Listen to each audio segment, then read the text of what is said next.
Yesterday, at a certain point, I wrote about a memory that I had, one of my first memories, if not my very first memory, of being in school, being too shy to speak. There's a certain embarrassment or shame that I feel with it. It's impossible to imagine that the outcome of such a banal exercise would stay with me for as long as it has. The meaning of it, perhaps, is that I'm naturally too scared to share who I am with the world. Or maybe the meaning is that it's important to me to share who I am with the world. I feel a certain amount of discomfort around even thinking about this memory and how trivial it is, and the fact that I've held on to it for this long. My struggle was to stand and to say who I was in front of the group. The question simply was this: what did you eat for breakfast? And I could not say. I had to whisper it to the girl next to me. She told the group on my behalf. I can imagine myself then, at the age of 3 or 4 or 5 or whatever it was. I remember holding on to the shame and the embarrassment that I felt. I took it home with me that day. I would ask that young kid at the end of the day, as we sat and talked, to tell me what weight he was carrying on his shoulders. Why, young boy, do you carry the weight of the world on your shoulders? To which he would respond, because I couldn't speak. And in that context, it sounds more like a dream. I was standing in front of the group, and they asked me, young boy, what did you eat for breakfast? And I knew the answer. I pictured the breakfast clearly in my mind, but I could not speak. So I turned to my friend, and I whispered the answer to her, and she spoke to the group and told them the answer: a blueberry muffin. Like the young Moses who burned his mouth on the coal, I would ask the young boy.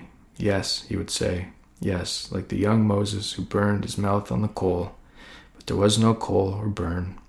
There was only the abundance of the sugar and the gluten that made it so I could not speak.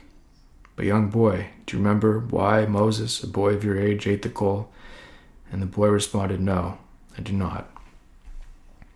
He, a young boy as well, 3 years old, sat at the table with the Pharaoh, and he reached for his crown and put it onto his own head.